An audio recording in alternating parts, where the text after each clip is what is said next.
today anyways. Okay, so I will call to order Community Development and Housing Grant Commission, October 22nd at 8:37. Could I get a roll call, please? Heskey. Shu. Here. Reining. Pietroroso.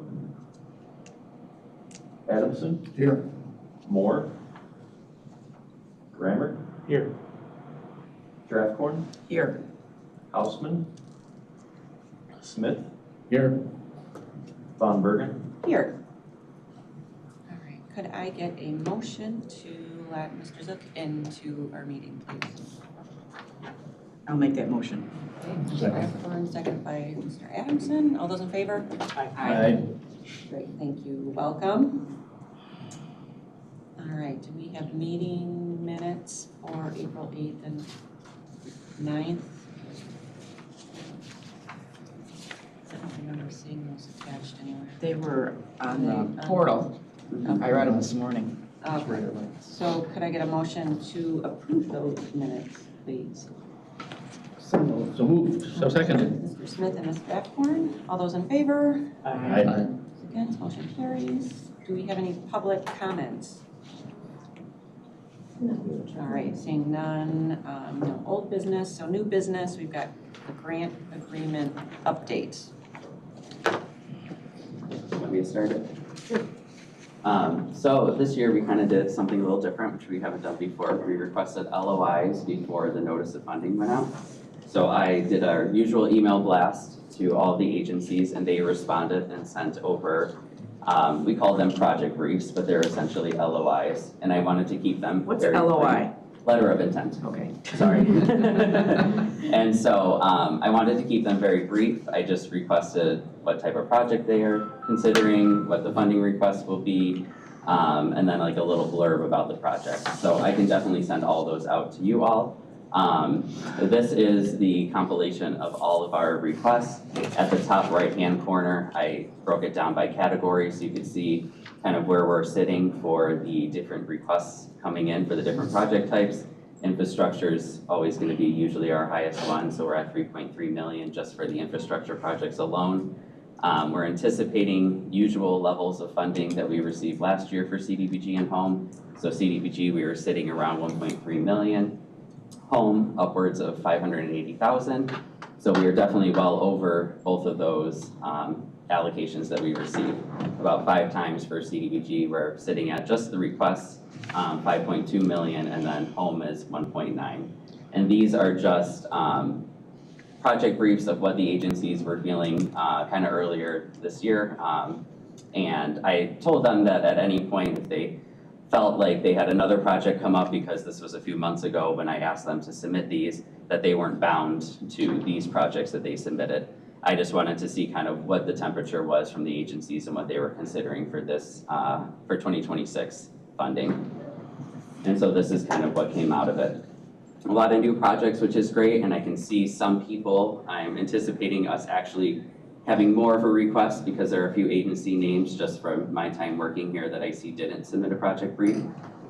So I have a feeling that now that we released the notice of funding, that went out on October 20th for the 2026 round, and then that will close December 1st. So it's a little bit of a smaller window for the agencies. We usually leave it open until January. The reasoning that Sarah and I picked December 1st was to give us more time with the applications so we can work with the agencies to see if they fit in a different funding source. Some applied for CDBG and went through the full application, and really they should have been applying for home. So it helps me kind of work with the agencies in between. And this was also part of the reason why I did the project brief, kind of letters of intent, so that I could direct the agencies to the appropriate source of funding that their project should be receiving. And I thought they really answered the call, and a lot of them submitted those briefs, which looks great. Any questions on this? Yeah, the question. Oh, sorry. Are some of these next phases or continuations of previous projects? Yes, actually, the very bottom one, the Village of Wonder Lake, this will be an addition to their current one. They have phase 2 going on with 2025 funding. So this will be kind of their phase 3, same thing with McCollum Lake, I believe. That will be another phased out project for Spring Road. So a couple of the infrastructure ones will be a continuation of things that they were already applying for last year. Is it possible to somehow note that Absolutely. in the spreadsheet? Just Yeah. to- When they send in their full applications, I'll be able to make it kind of a cleaner look at what they were kind of going for or applying for this round. So I can absolutely note that. And then you guys, that's important to know, once the portal closes on December 1st, that's when I will grant all of you guys access into Neighborly, and you can start looking at all of the submitted documentation, so financials, budgets, site pictures, site plans, things like that, for all of the applications at that time. So that should be, and I'm getting a little ahead of myself, but I know 5.3 is kind of when we're gonna be talking about the next meeting dates for 2026. But hopefully that'll be enough time for you guys to have to sit with the applications before we go into the funding round for the deliberation meetings in spring. I have a comment. Have we discussed limiting the funding to certain projects per year so we could fully fund, like infrastructure 1 year, fully fund, you know what I'm saying? We just kind of talked about it? We have discussed that. We have discussed it and we can definitely do that. I was actually really interested in doing that. I think that would be mean, I a cool think, idea. it kind of makes sense for some of these bigger projects. I don't know what anyone else thinks about it. Go ahead, Larry. Well, I think staff brought it up before because it made it easier for them instead of having a bunch of scattered long-range projects. They had, let's finish this one, we can take care of the paperwork, move on to the next one kind of thing, right? That makes sense? And you're also comparing apples to apples too. Right. Right. So would that be something that you would say in the, when you first put it out there, we're just gonna do infrastructure this year? I don't know how that would work. I don't know how that would work. Because I mean, now you've already sent it out. Right. You don't notice, So for 2026, we wouldn't be able to, but for 27 or 28 or even 29, we could designate that this is it's a an infrastructure possibility. year. This is a more housing-centric year. Right. And kind of even reward projects that are submitted, and then they could even move up kind of in the threshold for the different project types if we feel that we have one kind of that has come to us. And that's really what I wanted to kind of see from the agencies too is, will this be a heavy infrastructure year? Will this be a designated, more public service route, even though we are capped at 15% for those? And so that's what I was kind of curious of seeing it really as kind of, I would say status quo almost. Right. We usually get kind of this ask every year anyways. And we can designate it. I mean, in the notice of funding, we can say we're only funding infrastructure, but really when we look at the projects here, there's nothing that says that we can't fund these infrastructure projects if we deem them to be something that we're more interested in funding this year. So we still have that available to us, but we did allow everybody to Right. submit all the project types this year. So going forward then, would you allow submittals for, if it's an infrastructure year, would you allow submittals for public facility? And then every year, since public service is limited, those would always be allowed? I would recommend always allowing public services Threshold. just because we're already Yeah. capped at 15%. Right. So you would always have the discretion to say, we're gonna fund whatever kind of the flavor of this year is, and then we can support like if we have 150 remaining, here's the public services ones that we want to also allocate funding to. I always think throw the net out wide, because you never know what might be an important project for a community or for an agency. They might have something that broke, or they really need this rehab done, or an improvement to their facility, but there's nothing that once the deliberation meetings occur that we can't go down that rabbit hole of saying, okay, let's look at just funding the infrastructure this year. How much funding do we have left after we pick those projects up? And that would be fine for you guys to do. So you would still accept Correct. other, Mhm. okay. Do the guidelines allow for that kind of, I don't know, not favoritism, but focus? Yes. Yes. They do. Okay. Actually, that was almost a direction from From HUD too. Yeah, Oh, so there's other communities probably doing this already. correct. I would be interested to know, yeah, how their process is compared to ours in that respect anyways. My only concern there would be, some projects are phased, because these are really one-year projects. Some might be, they might have a 5-year plan, and, you know, if we're funding 1 year and then not the next, is that gonna have a detrimental effect to whatever that plan is? Yeah, I can see where, like Habitat for Humanity, I mean, we normally annually give them, Yeah. and so they probably have us worked into their budget for the next 10 years. So I mean, I think we'd have to let these agencies Mhm. be really aware of what, you know, the thought of this committee is. Especially the ones that we regularly. Yeah, that's what I give mean, to, there's some yeah. that's like just, you know. Yeah. Seems like that anyway. That's a good point. I mean, we've often asked if they can do it in phases, with the idea that they get money next year. So we do it in a phase and say, this is infrastructure phase number 1, but next year we're doing all homes, so you know, where's phase 2 coming from? Yeah. Kind of thing. So it's just something to be cautious of, I guess, right? Mhm. Right. And on the other end, I know some people will come in and, like the city of Woodstock has a higher price tag on their 2 projects, $750,000 at the very top. And very well, we might not have been in the position in the past to say we were prepared to fully fund $750,000 of a Right. project, where we've asked them to then phase it out Yeah. where possible. Where we might kind of on the opposite end say, you know, forget phasing it, we'll fully fund it from the get-go and just finish it out in the year. Yeah, Which is what we did with Wonder Lake Mhm. last year, or this year. and then would you kind of say, and now, you know, we're probably not gonna look at, you know, infrastructure for 3 years. I mean, if that's, you know, the wish of the committee, you know, I mean, that would be good for Mhm. all the municipalities to know that.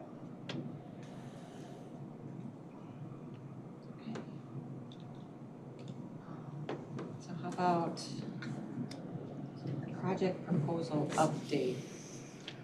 You kind of led Get into into that a little that, bit, yeah, but- got into that. One of the changes that we did have in this funding, in this NOFO, Notice of Funding Opportunity, when we did meet with Pete, when we did meet with HUD, Pete was in the meeting too, they did request that, or suggest that we should increase kind of the threshold, because administering like a $15,000 grant versus $750,000 grant is the same staff time. And so they're like, you're spending a lot of money for staff to oversee kind of a smaller grant, when really it's the exact same amount of staff time and money that you're paying to oversee a larger grant. So they kind of made that suggestion that maybe you increase it, fully fund out, and have kind of a greater impact, because a $15,000 grant might not be as impactful if we can ask the agency to really wrap up all of their needs and throw us a $75,000 request. That will be a bigger impact for the agency. And they were suggesting that that's kind of what should happen in McHenry County. Have these bigger impact projects that really help an agency for a full year. And maybe they don't come back next year and kind of take a year off because we made kind of a quote unquote big splash for them the year prior by fully funding their project. So we actually increased the floor. We didn't allow anybody to submit something less than $50,000 this year. And so I was working with agencies that had submitted under the $50,000 mark and said, do you have anything else? What else are you thinking about in the hopper? And then they kind of submitted a $15,000 or more project at that point. Are you concerned about requests just being inflated to meet that threshold when the need may not be there? I understand what you're saying about the administrative effort and all that involved. But, you know, that would be kind of a concern for me. And Are they there's making up- a lot of 50s on here, Mhm. in pink. But I think in the past, this committee has always been really good about seeing that. And a generator just kind of comes to Yeah. mind when Yeah. that Yeah. came through, and we thought that that price was excessive for, you know, the need. So I guess that's a risk that they're gonna have to take to, you know, because we decided to not fund that at all. So if they're going to be inflating their costs to meet that threshold, that's kind of that's a big risk, in my opinion. And you should be able to see that in their budgets and Yeah. financial information on the application. Most of the projects you'll see that are at the $50,000 mark are the public service ones. Yeah. And that's because it's usually staff salary that they're coming in for. So most agencies would say, we're gonna ask for something a little smaller to support $15,000 for ED salary, case manager salary, whatever it be. Come this funding notice, they realize, oh, we have to be at that 50,000 threshold. We'll ask for the salary to now be $50,000 to support that position. Not saying that that's everybody that proposed a project under public services, but that's definitely the category that is scalable compared to your public facility and infrastructure asks, as well as the housing. Usually public services falls into more staff salary time and things like that. So definitely your scalable project type. Okay, any other discussion on those items? Okay, seeing none, we'll move on to meeting dates for next year.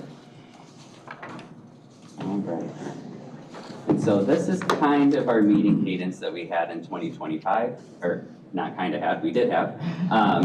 And now we're proposing for 2026 to do something a little new, but similar. The Senior Services Grant Commission does ask for LOIs, and then they meet after the LOIs are received. Commissioners have time to review them, staff has time to review them for eligibility, and then at that point, and that meeting that they have earlier in the year before their deliberation meeting, they start to kind of go through all the applications and decide who do we want to move forward to a full presentation, to a full application. I think it's better time saved for the agency themselves. They're not filling out an entire application when they know that their project isn't of interest to the commission to fund that year. And then it also helps out for the deliberation time that really truncates the meeting to not be multiple days or really excruciating hours of having all the different presentations and everybody come in. So I was proposing, Sarah and I kind of talked, we thought maybe since the notice of funding opportunity ends December 1st, that we as staff will sit with the applicants and review them for eligibility. You guys will have access to all the applications in Neighborly for 2 months, all of January, all of December, and then come maybe early February, we have a meeting where you guys can decide if there's any that you don't want to invite to the presentations. That way, I was hoping to see if maybe we could kind of keep those days a little bit not as long, because I know that was definitely feedback last year. And so that was kind of what Sarah and I were thinking about, one way that we could help those April meetings be a little bit shorter. Also a reason for me asking for the projects, for the LOIs or project briefs, was to see what volume we were going to receive for those April meetings. Did we have a lot more applicants this year than we did last year? And kind of varying the volume in comparison. So I threw up a couple of dates for February that might work. Then the April meetings I left if we wanted to do the 2 CDBG days, or Tuesday be CDBG, Wednesday be the remaining of CDBG home, and then Thursday deliberation, or however we wanted to kind of have those deliberation meetings. And then November would kind of be the meeting that we're having today. The end of our program year for the grants is September 30th, but we give the agencies up until October 31st to send in any final reporting, final reimbursement requests. So I don't even have exact spending down for all the agencies yet, because they're still going to be sending over their final reimbursement request. So I thought if we push, instead of meeting in October 1 month later, then at least I could come to you guys next year and say, here's the final spend down from all the agencies. This is who they helped, the amount of clients that they helped. Here's who left money on the table that didn't fully spend down their grant, things like that. So that was kind of my reasoning for moving the October meeting to November for next year.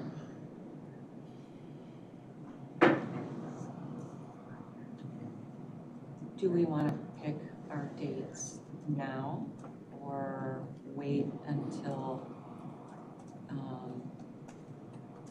we have all the county board meetings in here? The only one of concern to me would be the April.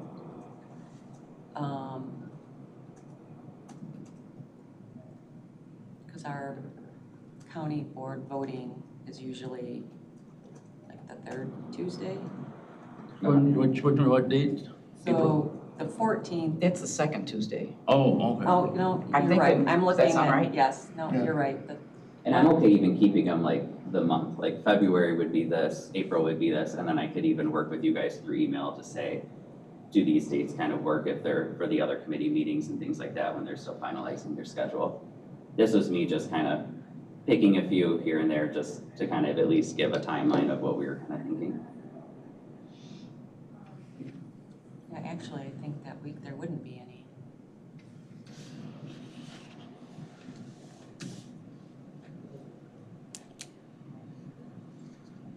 So for Looks- deliberation, That looks fine with me. I mean, just Okay. if we have, if we say we have a conflict, we can get a hold of Brandon and it's worked before that we've got some emails out and about and found who could show when, so.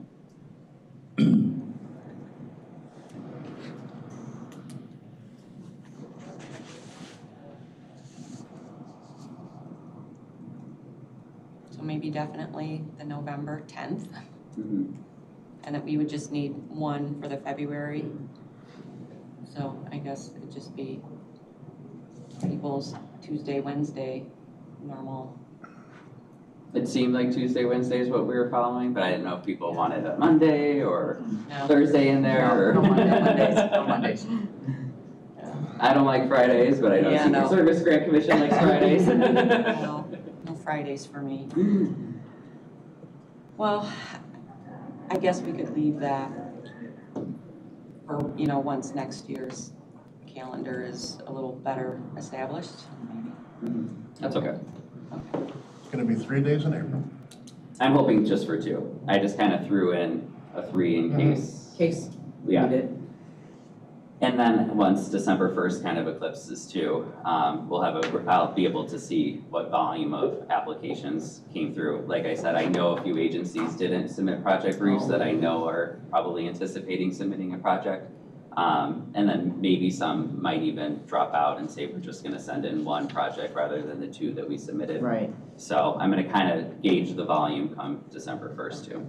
So for the deliberation, would anybody rather see, because in the past it'd been like 1 full day and then the next day was like a partial day.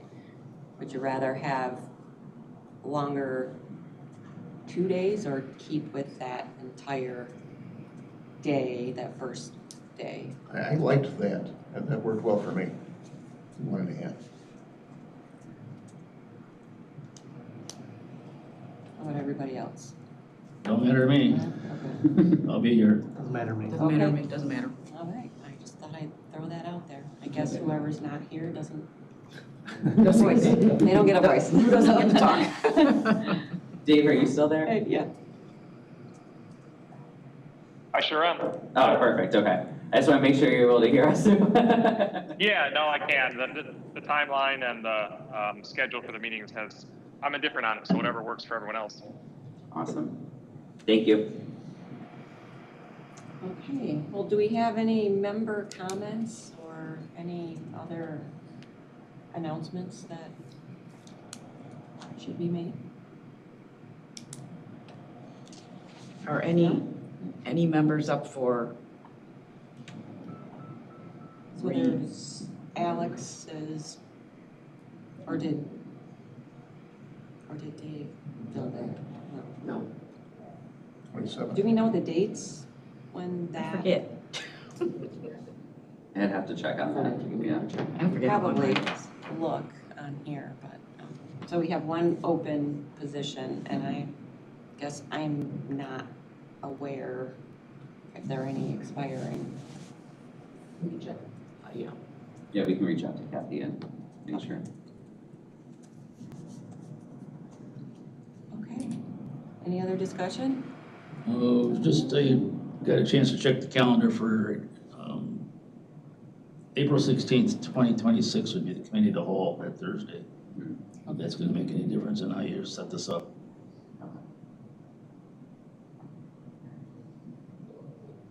Is that an abbreviation for something? Oh, Committee of the Committee of the Whole. whole. Good, thank you. And that's a daytime meeting? this morning. That was one that tripped me up when I I don't first have that started, I very was like, focused. how? This is farm Anyway, country. Yeah. No, thank you, Larry, that was Throw it out good.